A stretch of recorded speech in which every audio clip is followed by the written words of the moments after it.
ফাঁকা বাড়ির সুযোগ নিয়ে দুঃসাহসিক চুরি জগৎবল্লভপুরে। দর্শক, আপনারা দেখছেন হেডলাইন্স টুডে, আর আপনাদের সঙ্গে রয়েছে আমি পিয়ালি। সরাসরি আপনাদের সেই চিত্র দেখানোর চেষ্টা করব, যেটা জানা যাচ্ছে এই বাড়িতেই, অর্থাৎ হাওড়ার জগৎবল্লভপুরের জগন্নাথপুর মোল্লাপাড়া এলাকায় সরাসরি দেখানোর চেষ্টা করব আপনাদের। এই বাড়িতেই গতকাল বাড়িতে কেউ না থাকায়, অর্থাৎ ফাঁকা বাড়ির সুযোগ নিয়ে রাতের অন্ধকারে কে বা কারা সোনার গহনা সহ নগদ বেশ কিছু টাকা চুরি করে পালায়।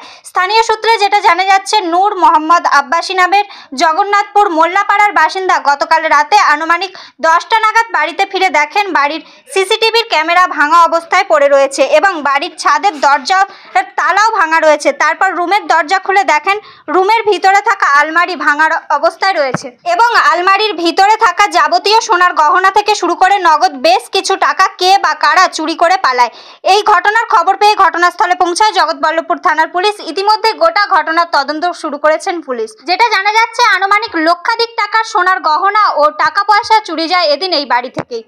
এখন এই পর্যন্তই, ফিরছি আরও একটি নতুন আপডেট নিয়ে। ততক্ষণ দেখতে থাকুন, সঙ্গে থাকুন হেডলাইন্স টুডে। এই যে আলমারিটা তুবড়েছে, এটা সাউন্ড না, ঠিক আছে? এই সাউন্ডটা হলেও তো আশেপাশের লোক জানতে পারবে। কিন্তু এটা সেলাংসই করা হয়েছে, মানে লোককে দিয়ে আর কি করানো হয়েছে। নাহলে 2 ঘন্টার মধ্যে সারাক্ষণ এখানে থাকে, 2 ঘন্টার মধ্যে হয়ে গেছে এই জিনিসটা। ওই হিসাবে সকালের দিকে চুরি হয়েছে, রাত্রি এসে দেখছে চুরি হয়ে গেছে। এরকম ফাঁকা বাড়ি ছিল, ওনারা রাত্রি এসে দেখছে চুরি হয়ে গেছে। বাড়িতে তো সিসিটিভি ক্যামেরা বলছে হার্ড ডিস্ক খুলে নিয়েছে, ক্যামেরা খুলে নিয়ে তারপরে চুরিটা হয়েছে। কি চুরি হয়েছে? চুরি হয়েছে আনুমানিক বলছে 50 থেকে 70 হাজার টাকা, 5.5 ভরি সোনার গহনা, এই একটা আনুমানিক করে চুরি হয়েছে। আমরা প্রশাসনকে জানিয়েছিলাম, এনাদের বাড়িতেই জানিয়েছিল, প্রশাসন এসেছিল, তদন্ত চলছে। আমরা চাই চোর ধরা পড়ুক।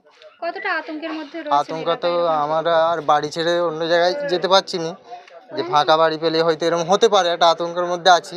তো সেই হিসাবে আমরা চাইছি ভালোভাবে তদন্ত করে এর একটা চোর ধরা পড়ুক, এইটাই আমরা চাই। এর আগে এত বড় চুরি আমাদের এলাকায় আমরা দেখিনি এবং হয়নি, এইটাই প্রথম আমরা দেখছি। এত বড় চুরি হয়নি। আমরা চাইছি প্রশাসন তদন্ত করুক, করে চোরটাকে ধরুক, আমরা এইটাই চাই। কারোর ওপরে সন্দেহ বলতে ওটা প্রশাসন দেখুক, আমরা এইটাই চাই। আমার নাম শেখ হামিদুর রহমান, জগন্নাথপুর মোল্লাপাড়া।